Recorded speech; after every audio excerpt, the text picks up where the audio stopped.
welcome to this installment of the Waves Web Wednesday. Yet another week of sand crab football, and I'm sitting here with Coach Richard Whitaker. You had a big win Friday night in Rockport, so let's talk a little bit about that.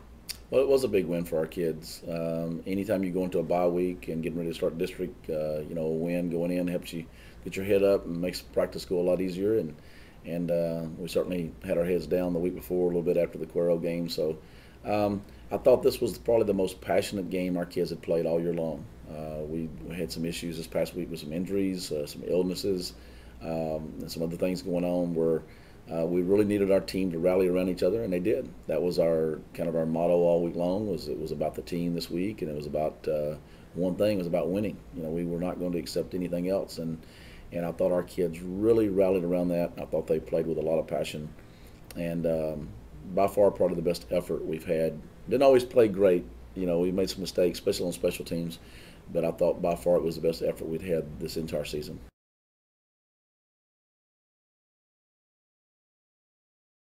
Well, in a game like this where, really, like I said, I thought it was a total domination of a good football team. Rockport has had a great year thus far. They played GP very well the week before. When you can go in and dominate a team like that, then there's a lot of kids that's playing well, not just one or two. Offensively, I thought both our guards and our center played really well. Our center had 10 cuts. Both guards was really dominant. We were asking those guys to do a lot of zone blocking, which is one-on-one blocking with some really big kids. Number 72 from Rockport is one of the strongest kids in South Texas, and I thought Rudy Bassina did a great job of handling him, and Danny Ovalle did a great job on the other side of his zoning.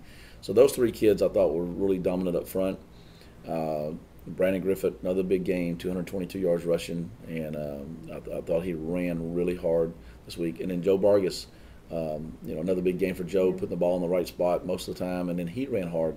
When you run the option, again, you don't know what they're going to give you or what they're going to let you have, and this was a game where it was more of a fullback quarterback game. They didn't give us a lot of pitches. The guy that we were pitching off of was stretching to the pitch man. So Joe took advantage of that, and Brandon took advantage of that, and those two had big games for us offensively.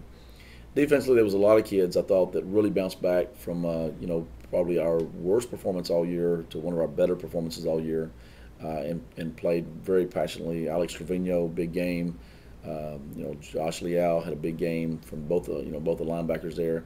Christian Litzy, probably his best game all year long.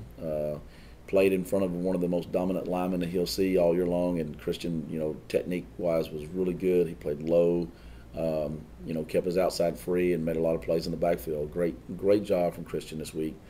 Novamu, I tell you, when he's on, his leg is so live, it's unbelievable. Some of the kicks this week, we can't even see them in film. They're so high and so deep on the kickoffs that we can't even see some of his kicks, and that is such a weapon. And that's what I told the kids when we were watching film with Noble the other day. I said, such a weapon to have somebody that can kick that thing, a mile high and out of the end zone. And he almost split the uprights on one of his kicks. I mean, that's an amazing kick, and it was perfect on his extra points. And so that was a big deal for us, and that's why we chose Noble as also one of our players of the game.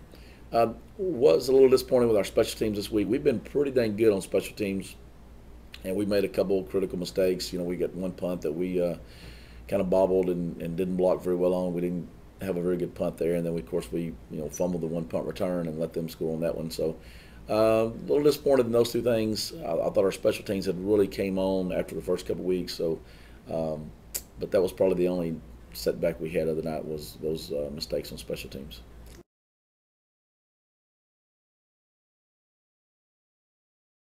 Well, I understand, you're going into a bye week, so that gives your team a little bit of time to rest, but looking forward to Victoria East, since we won't see you probably for the next week. Tell me a little bit about what your team's already looking forward to with that. Well, this is probably the most athletic team we've seen all year long. I'm not going to say it's going to be the most athletic team we're going to see for the rest of the year, because I'm hoping you play deep in the playoffs, you're going to see some good athletic teams. But Victoria East has tremendous speed, great athletes. Offensively they are very explosive. They got weapons all over the field, and they're very hard to defend. I mean, you stop one thing and somebody else is there to make a play, so it's about being patient defensively. You got to you're going to get some stops. You're probably going to have some series where they're going to have some big plays, but you can't get frustrated. You got to be patient. it's another one of those games where it's really critical for our offense to chew the clock up and make first downs.